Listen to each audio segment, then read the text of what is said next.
अस्सलाम वालेकुम दोस्तों। अच्छा, आप देख रहे हैं कि ये मैं 3 मरतबा जो है अभी तक की जो है गाड़ी को पंचर लगा चुका हूँ। 3 मरतबा पंचर लगा चुका हूँ सिर्फ इस वजह से क्योंकि यहाँ के जो रोड वगैरह हैं वो बिल्कुल नाकारा हैं। मैं तो कहूँगा इससे अच्छा तो वो दौर था जब रोड नहीं थे, क्योंकि कम से कम पत्थर तो रोड पे नहीं थे ना। ये देखें, ये रोड पे पत्थर तो नहीं थे ना कि हम जो है इस गाड़ी को बार बार मैं पंचर लगवाता फिर रहा हूँ। और यहाँ पे जो है करीब करीब कोई आबादी भी नहीं दिख रही, कोई बंदा नहीं दिख रहा जिससे मैं अपनी हेल्प मांगूँ। यहाँ पे मैं खड़ा हूँ किसी मतलब दूर जगह पे, आबादी नहीं है। अभी मैं पता नहीं कितना पैदल चलूँगा, उसके बाद जो है मैं आगे आबादी में पहुँचूँगा। इससे अलावा मैं आपको बताता चलूँ कि मैं एक और वीडियो में बनाने जा रहा हूँ, वो मैं घर पहुँच के बनाऊँगा और आपको उसके बारे में बताऊँगा कि हम जो लोग जो है टैक्स कितना अदा करते हैं गवर्नमेंट को, और उसके बदले में गवर्नमेंट जो है हमें क्या देती है। हमें उसके बदले गवर्नमेंट में ना कोई रोड देती है, ना कोई एजुकेशन है, ना कोई सेहत है, ना ही कोई बिजली है, ना ही कोई और सहूलत है। हम बुनियादी सहूलतों से महरूम हैं। हम अरबों रुपयों में इनको टैक्स अदा करते हैं एक साल में, और ये क्या 4,000 रुपये का नलका दे देते हैं एक साल में सिर्फ एक गाँव को।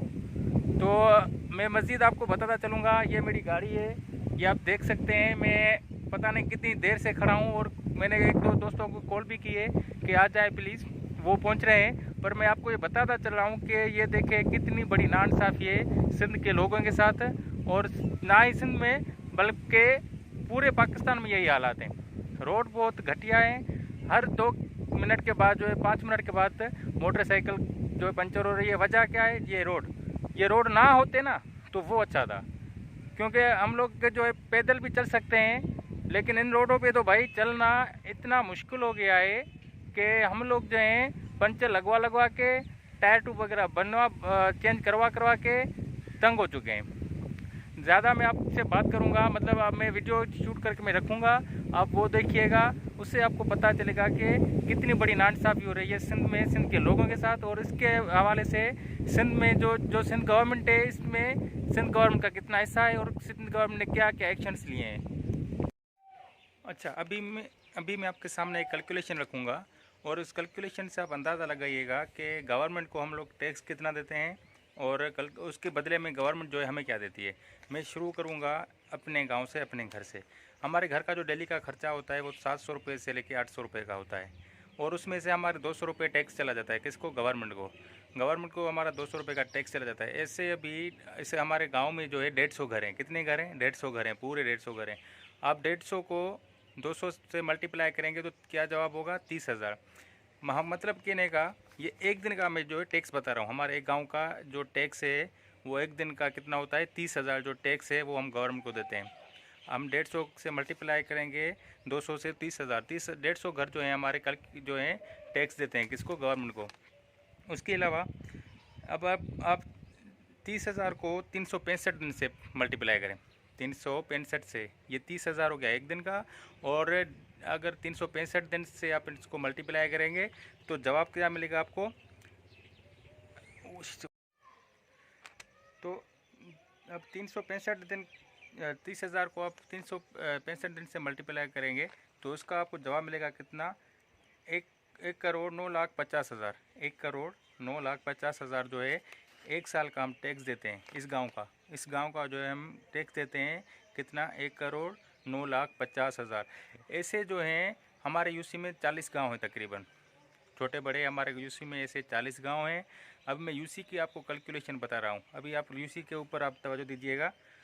अगर 1 करोड़, अभी मैं आपको अपने 40 गांव की, जो हमारे यूसी में टोटल 40 गांव है तकरीबन, छोटे बड़े 40 गांव है हमारे यूसी में, छोटे बड़े।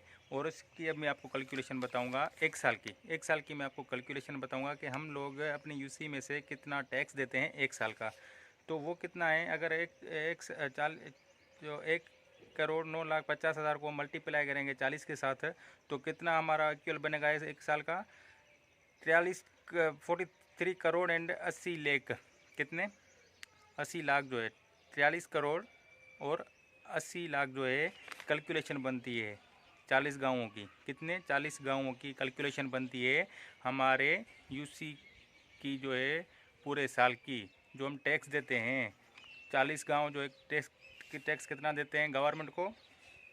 43 करोड़ एंड 80 लैक्स 1 साल का टैक्स देते हैं।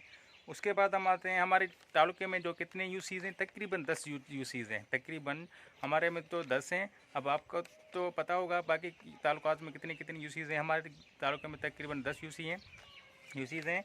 अब मैं उसको आपको मल्टीप्लाई करूँगा 43 करोड़ और 80 लाख से 10 से मल्टीप्लाई करेंगे तो कितना टैक्स बनेगा? 4 अरब 48 करोड़।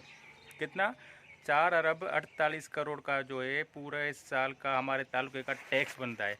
हमारे तालुके का टैक्स बनता है 4 अरब 48 करोड़ का, और ये हमें देते हैं क्या? 4 रुपये का नलका भी नहीं। तो ये तो इंसाफ है हमारे यहाँ सिंध में। यहाँ पे पूरी तरह से मुकम्मल तरह से जो है सिंध तबाह हो चुका है। यहाँ के लोग जो है टैक्स दे दे के थक गए हैं, और यहाँ पे कोई अच्छी सहूलियत नहीं है। यहाँ पे बिजली नहीं है, यहाँ पे जो है गैस नहीं है, यहाँ पे रोड वगैरह नहीं है, यहाँ पे तालीम नहीं है, यहाँ पे सेहत नहीं है। मतलब मेन चीज़ों से हम जो है ना कासिर हैं। मेन चीज़ें हमारे पास नहीं है, बुनियादी सहूलतें नहीं है। खाना पीना तो हम लोग अपने घर से ही खा रहे हैं, लेकिन जो हम गवर्नमेंट को टैक्स वगैरह देते हैं, जो मैंने आपको ये फिगर बताया है, आप खुद भी करके देखिएगा कि कितना बन रहा है। उसके बाद आप ये फैसला खुद कीजिएगा ये कितना बन रहा है जो हम इनको टैक्स देते हैं, और ये हमें बदले में क्या देते हैं। Thank you.